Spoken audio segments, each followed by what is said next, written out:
கர்த்தருடைய பரிசுத்த நாமத்திற்கு மகிமை உண்டாகட்டும். ஆண்டவராகிய இயேசு கிறிஸ்து நேற்றும் இன்றும் என்றும் மாறாதவராய் மகிமை நிறைந்தவராய் இருக்கிறார். அவருக்கே சகல மகிமையும் கனமும் துதியும் ஸ்தோத்திரமும் உண்டாவதாக. கடந்த 5 மாதங்களும் கர்த்தர் நம்மை நல்ல சுகம் பலன் கிருபை கொடுத்து அற்புதமாய் பாதுகாத்து வந்தார். அவருக்கே சகல மகிமையும் கனமும் துதியும் உண்டாகட்டும். ஆண்டவரும் இரட்சகருமாகிய இயேசு கிறிஸ்துவின் நாமத்தில் வாழ்த்தி ஒரு நல்ல வாக்குத்தத்த வசனத்தை நாம் தேவனுடைய பிரசன்னத்திலே சிந்தித்து முன்னேறி செல்ல கர்த்தர் நமக்கு கிருபை செய்வாராக. ஆண்டவருடைய சமூகத்தில் நான் அமர்ந்திருந்து, ஆண்டவரே இந்த மாதம் நீர் என்ன வாக்குத்தத்தத்தை எங்களுக்கு கொடுக்கிறீர் என்று கேட்டுக்கொண்டே இருந்த பொழுது கர்த்தரினுடைய உள்ளத்திலே தொனிக்க செய்த பதித்து விட்ட ஒரு நல்ல வார்த்தையை நாம் சிந்திக்க இருக்கின்றோம். கர்த்தர் அந்த வார்த்தைகளை நமக்கு ஆசீர்வதித்து தருவாராக. சங்கீதம் 138 சங்கீதம் 8 வசனம்.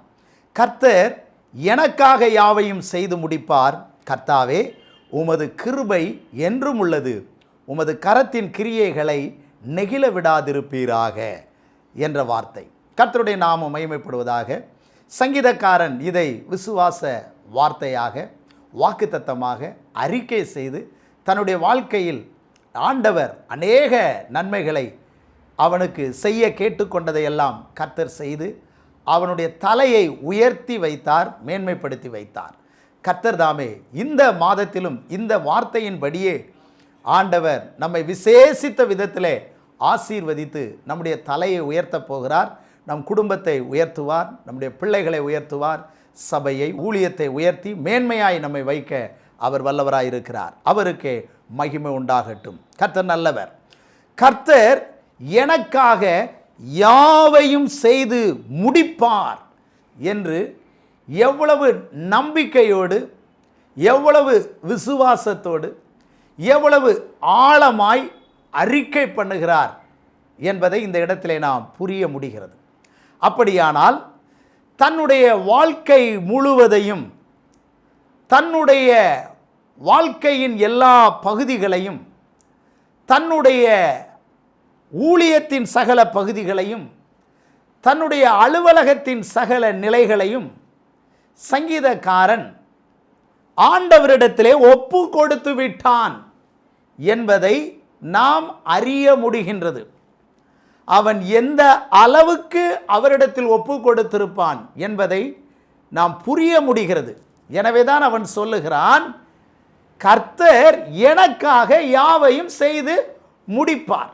ஏனென்றால் அவன் தன்னுடைய காரியங்கள் அனைத்தையும் ஒப்பு கொடுத்தது கர்த்தரிடத்தில். இன்றைக்கு இந்த வார்த்தையை நானும் கூட எப்படி சிந்திக்கிறேன் என்றால், எப்படி யோசிக்கிறேன் என்று சொன்னால், நம்முடைய ஆண்டவரை ஒரு கான்ட்ராக்டராக, ஒரு ஒப்பந்ததாரராக நான் பார்க்கின்றேன். எப்படி என்று சொன்னால், ஒரு வீடை கட்ட வேண்டும் என்று சொன்னால் அதை ஒரு கான்ட்ராக்டரிடத்திலே நாம் கொடுக்கின்றோம்.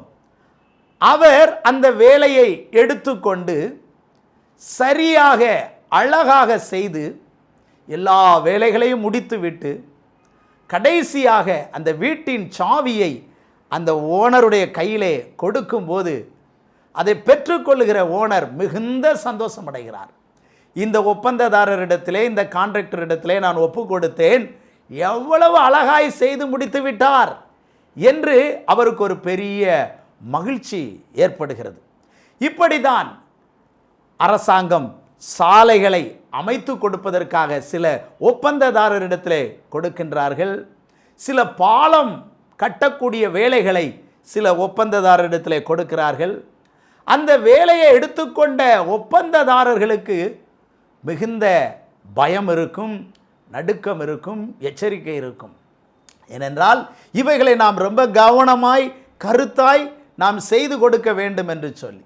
ஆனால் ஒப்பு கொடுத்தவர்களுக்கு மிகுந்த ஒரு மகிழ்ச்சி இருக்கும். நமக்காக இந்த வேலையை அவர் செய்து கொடுக்க போகிறார், நமக்காக இந்த வேலையெல்லாம் அவர் முடித்து கொடுக்க போகிறாரு அப்படின்னு சொல்லி ஒரு நல்ல திருப்தியும் நிறைவும் அவர்களுக்கு இருக்கும். அப்படித்தான் இந்த நான் என்ன விசுவாசிக்கிறேன் இந்த மாதத்தில் அப்படின்னு சொன்னால், இந்த மாதத்தை நான் ஆண்டவர் கையில் கொடுக்க போகிறேன்.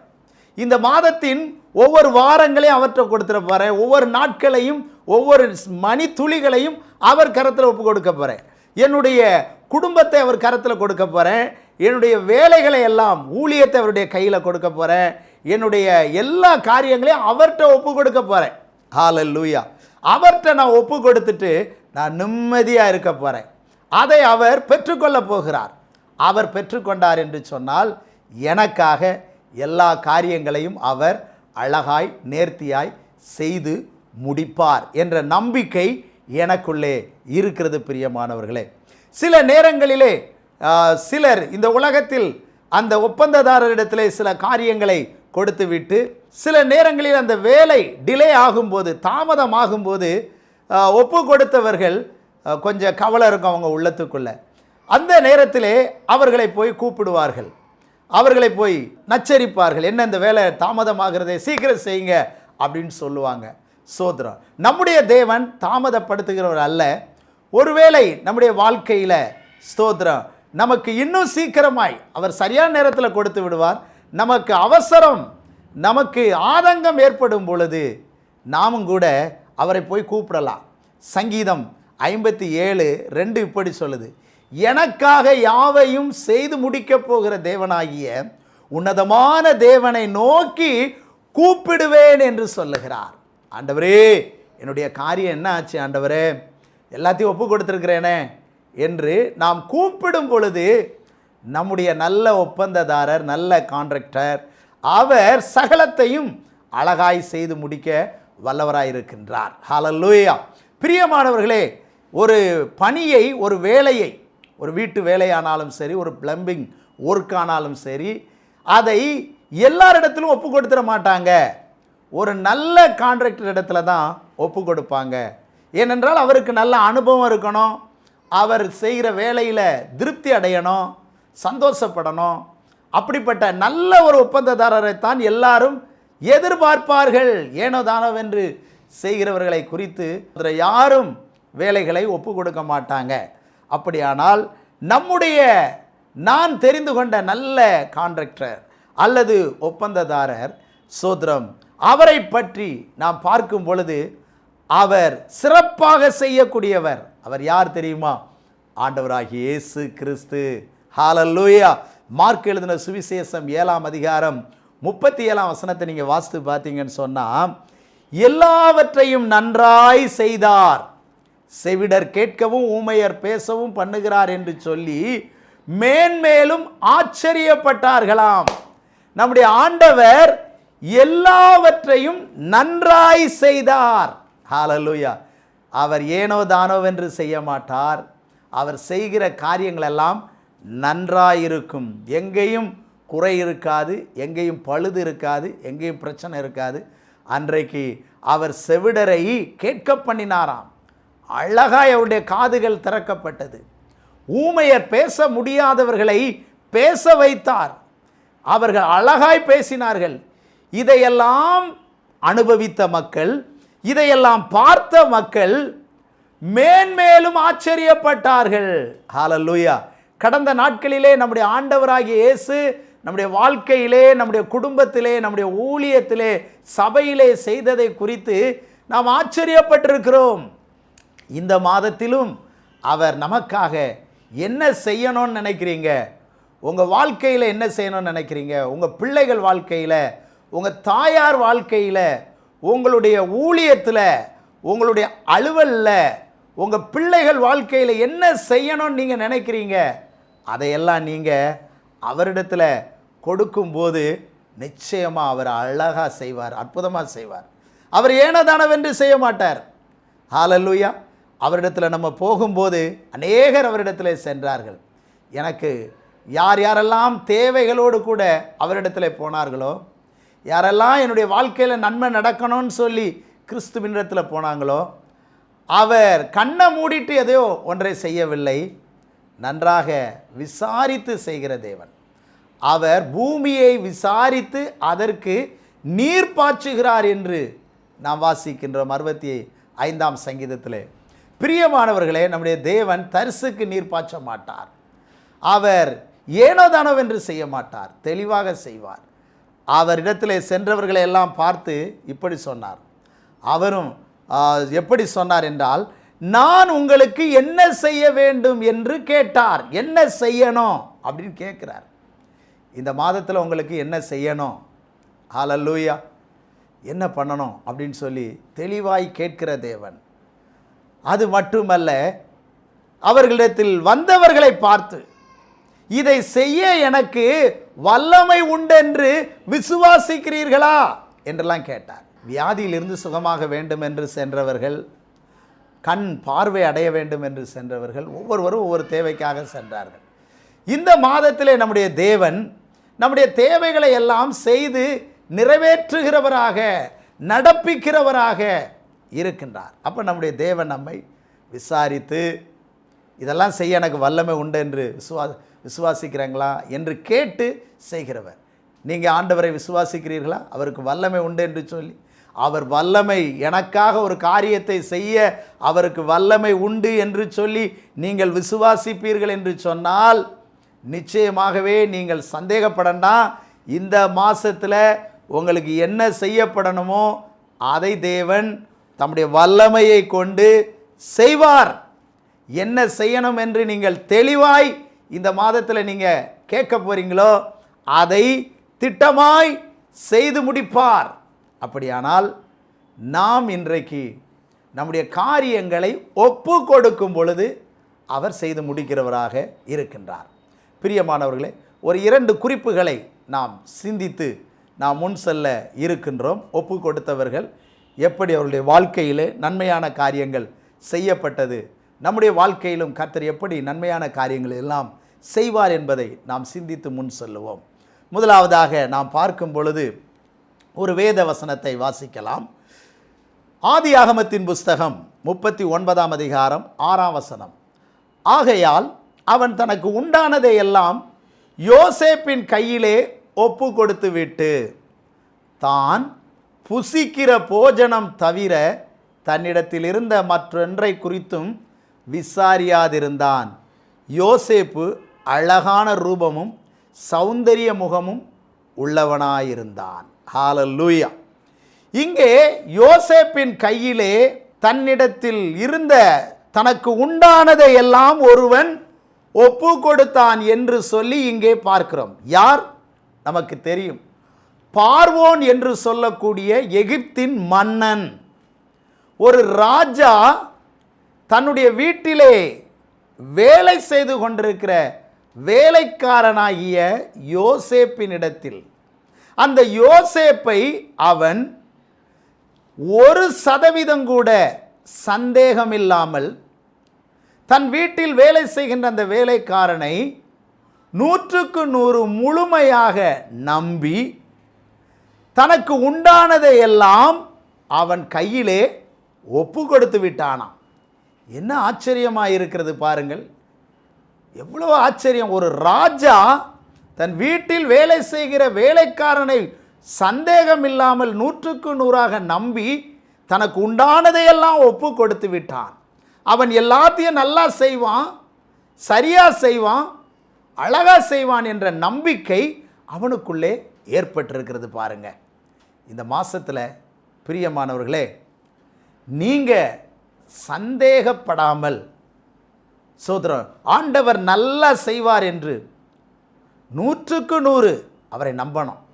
ஒரு பெரிய ராஜா ஒரு அடிமையாகிய யோசேப்பையே நம்பி சந்தேகப்படாமல் தனக்கு உண்டானதெல்லாம் ஒப்பு கொடுத்தான்னு சொன்னால், வானத்தையும் பூமியையும் படைத்த சர்வ வல்லமை உள்ள தேவன், நம்மை ரட்சித்த, நம்மை அழைத்த, நம்மை வேறு பிரித்த, மீட்டெடுத்த தேவனை நாம் எவ்வளவாய் நம்பி, நாம் எவ்வளவாய் முழுமையாக ஒப்பு கொடுத்து 100க்கு 100 அவரை ஆராதித்து கனப்படுத்தி நம்முடைய முழு ஆவி ஆத்மா சரீரத்தையும் ஒப்பு கொடுத்து நம்முடைய வீட்டில் உள்ளவைகள், நம்முடைய வேலைகள், நம்முடைய பிள்ளைகள், நம்முடைய காரியங்கள் அனைத்தையும் ஆழமாய் ஒப்பு கொடுங்க, தெளிவாக ஒப்பு கொடுங்க. ஒப்பு கொடுக்கும்போது அவர் அழகா செய்வார், நேர்த்தியாக செய்வார்.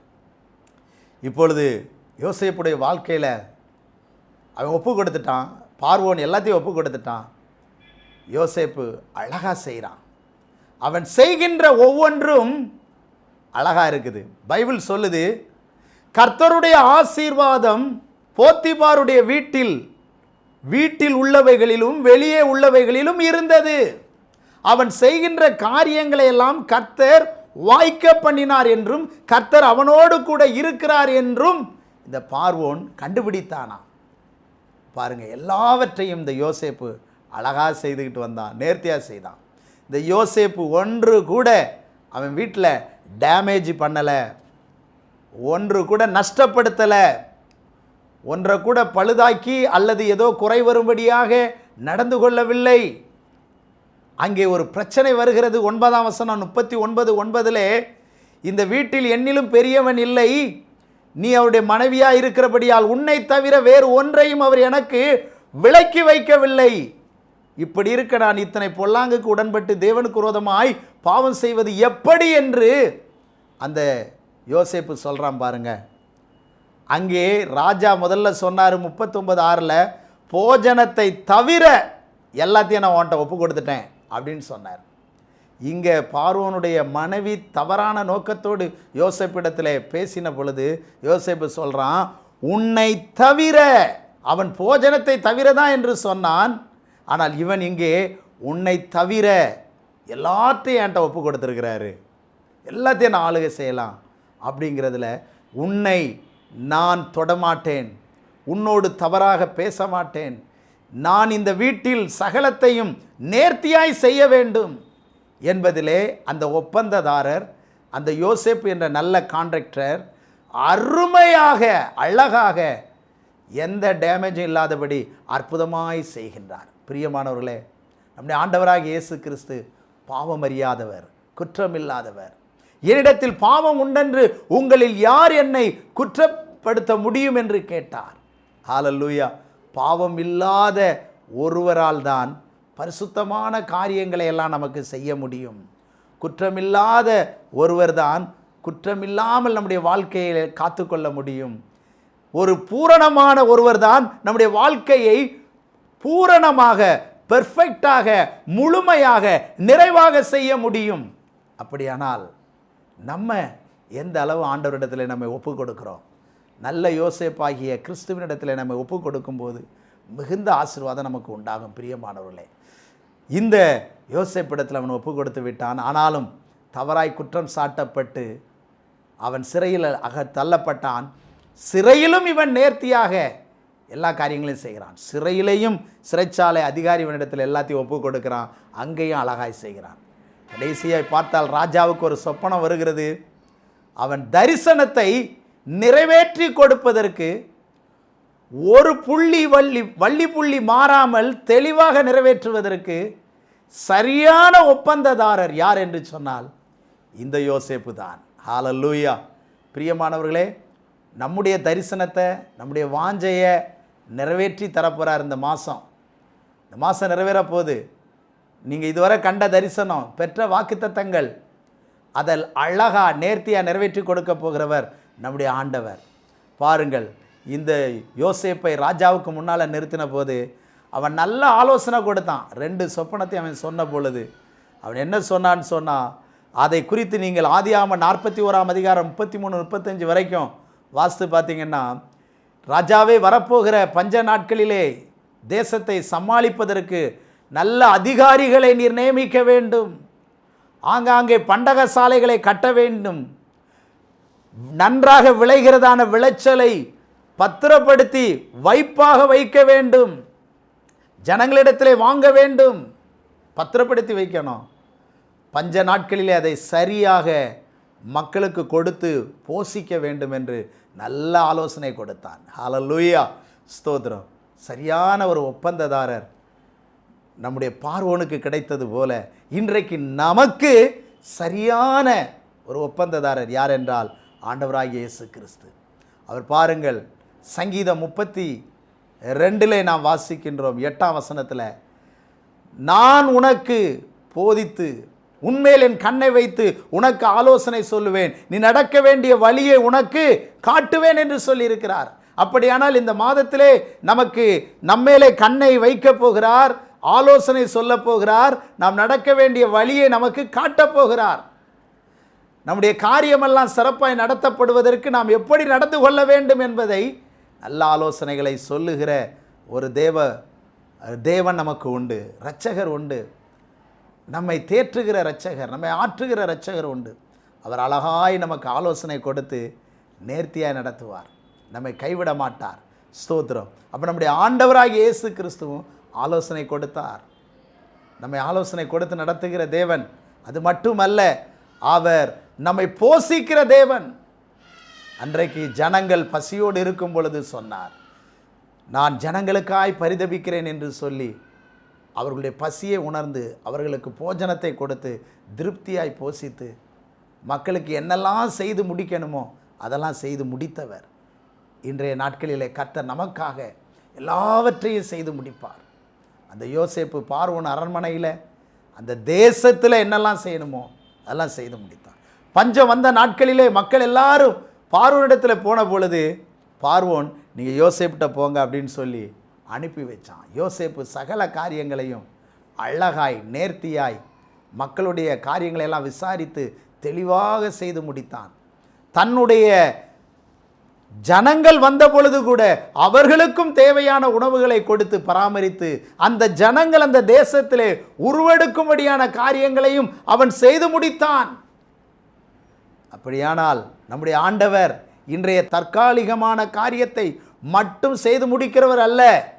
வரப்போகிற நாட்களிலே நம்முடைய சந்ததிகளுக்கு என்ன செய்யணுமோ, நம்முடைய பிள்ளைகளுக்கு என்ன செய்யணுமோ அவைகளையும் செய்து முடிக்கின்ற தேவனாகத்தான் நம்முடைய தேவன் இருக்கின்றார். பிரியமானவர்களே, கிட்டத்தட்ட இந்த யோசேப்புடைய வாழ்க்கையை நாம் இந்த இடத்தில் சிந்தித்து பார்த்தால் 47ஆம் அதிகாரம் ஆதியாகமம் 20ஆம் வசனம் சொல்லுது, அப்படியே எகிப்தியர் தங்களுக்கு பஞ்சம் மேலிட்டபடியால் அவரவர் தங்கள் வயல் நிலங்களை விற்றார்கள். யோசேப்பு எகிப்து நிலங்கள் யாவையும் பார்வோனுக்காக கொண்டான். இவ்விதமாக இந்த பூமி பார்வோனுடையதாயிற்று. பார்வோனுக்காக அவன் என்னென்ன காரியங்களை செய்யணுமோ, அந்த எகிப்து தேசத்தில் என்னென்ன காரியங்களை நடப்பிக்க வேண்டுமோ அத்தனை காரியங்களையும் நன்றாக நடப்பித்து அந்த பூமியையே பார்வோனுடையதாக அவன் மாற்றிவிட்டான். அப்படியானால் பிரியமானவர்களே, இன்றைக்கு நல்ல யோசேப்பாகிய ஆண்டவர் நம்முடைய வாழ்க்கையில் எதெல்லாம் நமக்கு சொந்தமாகணுமோ, நிலங்கள் நமக்கு சொந்தமாக வேண்டுமா, நமக்கு தடைபட்டு கிடந்த ஆசீர்வாதங்கள் எல்லாம் நமக்கு வர வேண்டுமா, எல்லாவற்றையும் வரும்படியாக செய்து நமக்கு என்னென்ன நன்மைகள் இருக்க வேண்டுமோ எல்லா நன்மைகளும் இது உன்னுடையதுதான் என்று சொல்லக்கூடிய அளவுக்கு கர்த்தர் சகலத்தையும் செய்து முடிக்கப் போகிறார். பூமியும் அதில் நிறைவும் உலகமும் அதில் உள்ள குடிகளும் கர்த்தருடையது என்று சொல்லப்பட்டிருக்கிறது சங்கீதம் 24:1. அப்படியானால் பிரியமானவர்களே, இன்றைக்கு எல்லாமே கர்த்தருடையது. ஆண்டவர் இந்த பூமியில் என்னென்ன படைக்கணுமோ சகலத்தையும் படைத்து வைத்துவிட்டு ஆதாமை பார்த்து சொன்னார், இவைகளெல்லாம் உனக்குத்தான், இவைகளையெல்லாம் உனக்காக நான் செய்து முடிச்சிட்டேன், நீ ஆண்டு அனுபவித்துக்கொள், நீ ஆளுகை செய்து கொள், இது எல்லாமே உனக்குத்தான் என்று சொல்லி சகலத்தையும் அவன் கையில் செய்து கொடுத்தது போல நம்முடைய ஆண்டவராகிய இயேசு கிறிஸ்து கல்வாரி சிலுவையிலே நமக்காக பாடுபட்டார், அடிக்கப்பட்டார், நொறுக்கப்பட்டார். நம்முடைய ஆசீர்வாதங்கள் அனைத்தையும் அங்கே அவர் செய்து முடித்து விட்டார். அவர் இரத்தம் சிந்தி கரையம் செலுத்தி மனு மக்களாகிய நமக்கு, தேவ பிள்ளைகளாகிய நமக்கு சகலத்தையும் செய்து வைத்திருக்கிறார். இன்றைக்கு நாம் வியாதியோடு இருக்கின்றோமா, அந்த வியாதியிலிருந்து சுகம் பெறுவதற்கான ஆசீர்வாதத்தை அங்கே வைத்து விட்டார். பிரியமானவர்களே, நம்முடைய வாழ்க்கையிலே மன சஞ்சலத்தோடும் சோர்வோடும் இருக்கிறோமா, நாம் அதோடு இருக்க வேண்டியதில்லை, சந்தோஷத்தோடும் மகிழ்ச்சியோடும் இருப்பதற்காக அங்கே எல்லாவற்றையும் செய்து முடித்து விட்டார். ஆபிரகாம் வெள்ளியும் பொன்னுமுடைய சீமானாக மாறினான். அவன் வாழ்க்கையில் யாதொரு குறைவும் இல்லாதபடி ஆபிரகாமை செழிப்பாய் வைத்தார். அது மட்டுமல்ல, ஆபிரகாமின் ஆசீர்வாதங்கள் பூமியில் உள்ள ஒவ்வொருவருக்கும் வரும்படி, இயேசு கிறிஸ்துவின் மூலமாய் வரும்படி அவர் செய்தார். இன்றைக்கு ஆபிரகாமின் ஆசீர்வாதங்களை, நன்மைகளை இயேசு கிறிஸ்துவின் மூலமாய் நாம் பெற்றுக்கொள்ளப் போகின்றோம். அவைகளையெல்லாம் நம்முடைய தேவன் நமக்காக செய்து முடிக்கிறவராக இருக்கின்றார். நமக்காக செய்து முடித்து விட்டார். நாம் இன்றைக்கு அவைகளையெல்லாம் விசுவாசத்தோடு எடுத்துக்கொள்ளலாம், பெற்றுக்கொள்ளலாம். பிரியமானவர்களே, நமக்காக தேவனால் செய்யக்கூடாத அதிசயமான காரியம் ஒன்றுமே இல்லை. கர்த்தர் இந்த மாதத்திலே நமக்காக எல்லாவற்றையும் செய்து முடிப்பார். அன்றைக்கு அந்த பார்வோன் ஆச்சரியப்பட்டான், வியந்து போய்விட்டான். தேசத்தையே ஒரு மனிதன் என்னுடையதாக்கி விட்டானே, சகலமும் எனக்குரியது என்று சொல்லி கொண்டு வந்து விட்டானே.